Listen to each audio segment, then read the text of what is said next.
आइन्स्टाईनचे mass energy तत्त्व आणि वेदांतातील नाम शब्द तत्त्व याचा आपण एक तुलनात्मक अभ्यास करूया. आधुनिक विज्ञान आणि प्राचीन वेदांत या दोन्हींचा शोध एकाच सत्याकडे आहे, म्हणजे अस्तित्वाच्या मूळ तत्त्वाचा शोध.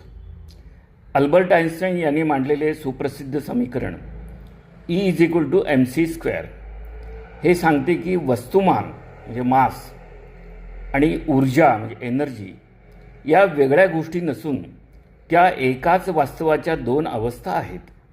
योग्य परिस्थितीत वस्तुमान ऊर्जा बनू शकते आणि ऊर्जा वस्तुमानात रूपांतरित होऊ शकते. म्हणजेच बदल हा केवळ रूपाचा आहे, मूलभूत तत्त्व एकच आहे. याच धर्तीवर वेदांत नाम आणि शब्द यांचा विचार करतो.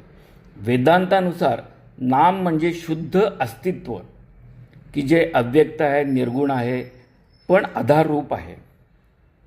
शब्द म्हणजे त्या नामाची व्यक्त अवस्था म्हणजे ध्वनिरूप प्रगट स्वरूप. आता शब्द निर्माण होण्यासाठी वायू, वाणी आणि स्पंदन आवश्यक असतात, परंतु नाम हे त्या सर्वांच्या आधी असते.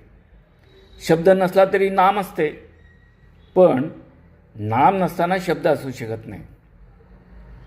हे नाते गणिती प्रतीकात व्यक्त करायचे झाले तर आपण असे म्हणू शकतो, शब्द नाम इंटू अभिव्यक्तीची शक्ती. आता जसं आइन्स्टाईन यांच्या समीकरणात प्रकाशाचा वेग mc² हा परिवर्तनाचा घटक आहे, तसे वेदांतात माया किंवा वाणी हे नामाचे शब्दात रूपांतर करणारे माध्यम आहे. म्हणजेच नाम ही अव्यक्त शक्यता आहे आणि शब्द ही त्याची व्यक्त अभिव्यक्ती आहे. आता माती आणि घट यांचे उदाहरण आपण इथं उपयुक्त ठरेल. मातीला विशिष्ट आकार दिल्यानंतर त्याला घट म्हणतात आणि आकार नष्ट झाला तरी माती नष्ट होत नाही. त्यामुळे घट हे तात्पुरते रूप आहे, तर माती हे त्याचे सत्य स्वरूप आहे. त्याचप्रमाणे शब्द हा तात्पुरता ध्वनिरूप विकार आहे, तर नाम हे त्यामागील स्थिर अस्तित्व आहे. आइन्स्टाईन यांनी भौतिक जगातील वस्तू आणि ऊर्जा यांची एकता दाखवली, हे एकच आहेत. तसेच वेदांत नाम आणि शब्द यांच्या माध्यमातून अस्तित्व आणि अभिव्यक्तीची एकता स्पष्ट करतो. विज्ञान रूपांतराचे गणित मांडते, तर वेदांत रूपांतराच्या पाठीमागील अधिष्ठान दाखवतो. विज्ञान म्हणतो की वस्तुमान आणि ऊर्जा परस्परांतर योग्य आहेत, एकमेकांमध्ये रूपांतरित होऊ शकतो. पण वेदांत म्हणतो की नाम आणि शब्द या एकाच ब्रह्मतत्वाच्या दोन अवस्था आहेत.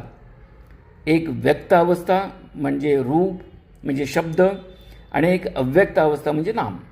अखेरीस असे म्हणता येईल की आइन्स्टाईन यांचे समीकरण भौतिक जगातील एकत्व दर्शवते, तर वेदांत नाम आणि शब्द तत्वाद्वारे आध्यात्मिक एकत्व स्पष्ट करतो. दोन्हींच्या दृष्टीने बदल हा वरकरणी असतो, सत्य मात्र अविचल आहे. आता वास्तविक पाहता ही तुलना विज्ञान आणि वेदांत अध्यात्म यांची तुलना होऊ शकत नाही. तरी पण दोघांचाही प्रवास एकाच दृष्टीने आहे, एकाच दृष्टीने आहे, हे आपल्याला मात्र दाखवता येईल. धन्यवाद.